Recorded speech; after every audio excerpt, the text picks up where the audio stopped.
Hi guys, and welcome back to my channel. So it's another unboxing and a short review dito sa ating Matchbox Action Drivers, and this one is Matchbox Fuel Station.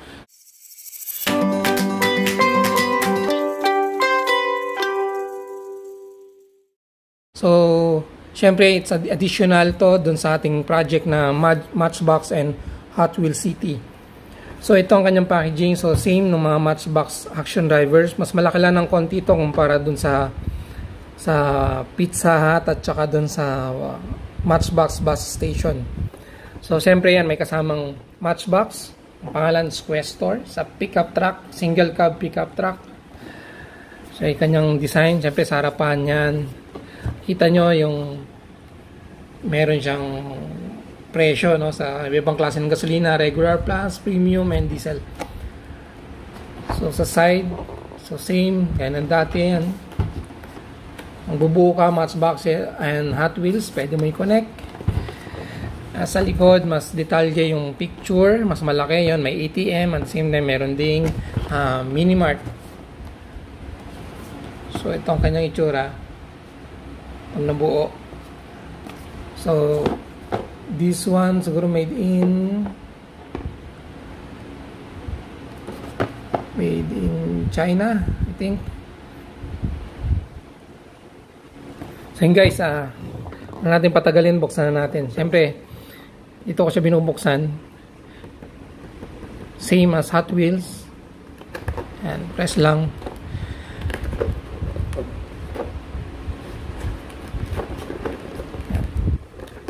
Medyo masikip.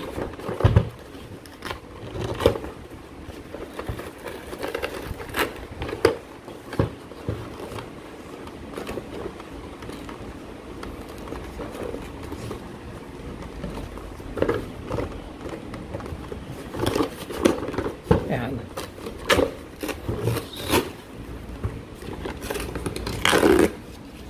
So yan. Siyempre ang kanyang instruction, naka-print sa black and white kung ilan ang piraso dito. So ang piraso niya 1, 2, 3, 4, 5 except this one, 1, 2, 3, 4, 5, 6, 7, 8, 9. So 9 pang 10 yung kotse. Ang steps niya is 5 steps para mabuo. So wala siyang kasamang ito, sorry, may kasama siyang stickers. Yan, medyo 1, 2, medyo marami. Bali 9 stickers. Ba malalaki. Tapos ito ang kanyang pinaka roof. Yan, nakadikit na yung sticker niya.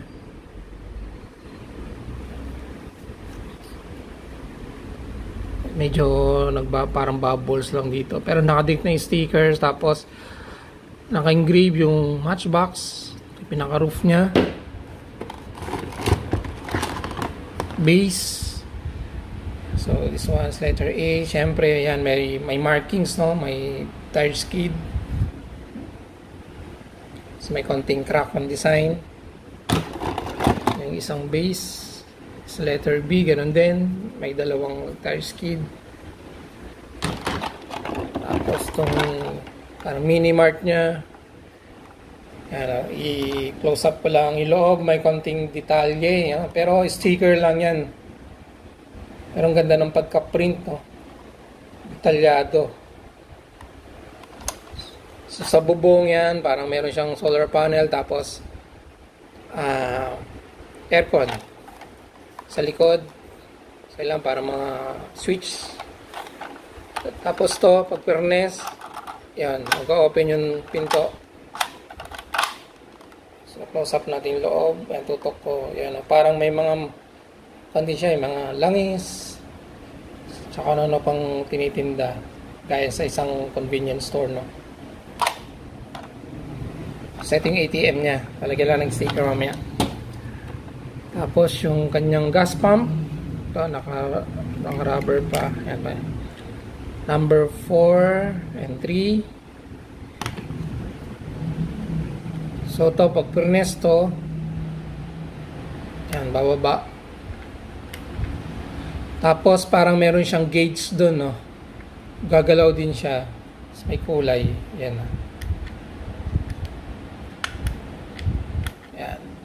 So, magagas. So, ganda ni sticker ng Matchbox. Maganda yung pagka-detalye niya. So, sa kabila, I think, manual. Tapos parang may trash bin din siya rito. Yung 2-in-1 na gas pump. So, ganun din. Ayan. May gauge din siya. Pag binababa, ayan. Tapos may trash bin din sa kabila, sa manual. Sorry. One din pala. May pinapress din pala. Dalawa to. Magkabilaan. Ayan. Pinapress din. Yung ito lang isang hindi. Manual to. Baka iting sa gas. Okay. Then, meron din siyang charging station para sa mga electric vehicle. Oh. Ayan, nakalagay. EV. So, lalagyan natin sticker yan mamaya. So, manual lang. Then, so, ito yung isa sa flooring. Tapos, kunyari, ito yung mga halaman. Yung signage. Ayan, lalagyan natin sticker. So far, wala na. Tapos, kunin natin tong pickup na kasama. So, guys, ito yung kasamang Matchbox car. So, it's a pickup. Single cab pero extended siya. May detalye naman. So, maganda yung pickup niya. No? Tignan natin kung anong pickup to. Basta Questor. So, it's made in Thailand. So, think ito nabubuksan. Yan. So, no-open yung likod. May cover na siya. Oh. Yan. So, ito yung likod niya.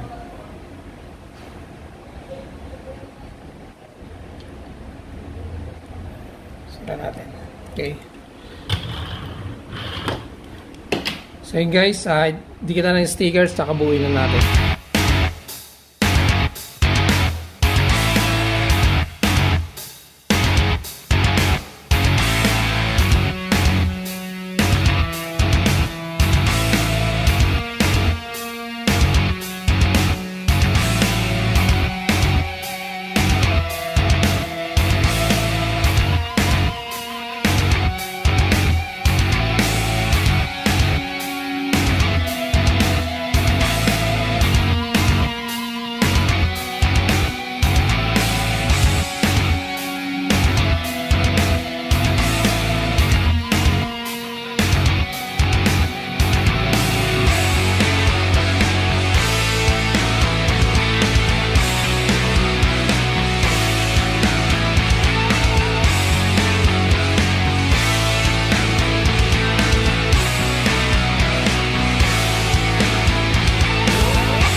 So guys, ito nating fuel station from Matchbox. So yan, medyo kasing kuan nito, no? Kasing haba na ito yung hospital, Matchbox Hospital, at saka yung tires and auto, at the same time yung construction nung sa Matchbox. Bali, dalawang base panel siya na magkasama. So ito kanyang itsura. Ito yung kanyang daan, magkabilang side. Connector niya, yan, magkabilaan yan. Tapos, meron din siyang slot dito para dun sa track system. No? Pwede mo lagyan, magkabilaan yan. So, ito, ang kanyang EV, or electric vehicle charging station. Tapos, may air. So, ito yung diesel. So, manual yung sa diesel. Tapos, yung likod, yung kanina pinakita ko, plain lang siya ngayon dahil may sticker na. So, parang kunyari may pintuan sa likod. Yan. Yan, bumababa. Pinakita ko kanina, yan, dalawa yan. So, para pag dinaanan ng matchbox mo, kunyari, magre-refuel yung pickup. Yan. Push mo siya dyan. Or, pag ganyan. So, yan ang function niya.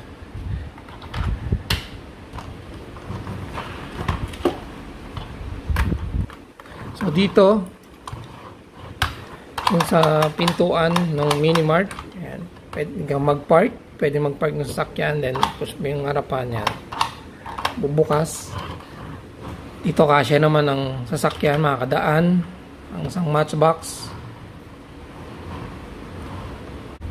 Nakakatuwang gawa din ng matchbox kasi kahit sticker, karamihan sa kanya may stickers lang, pero ganda ng detalye ng pagka-print. Kahit maliliit siya, hindi siya hindi sabog yung letter. Talagang mababasa mo. Yan.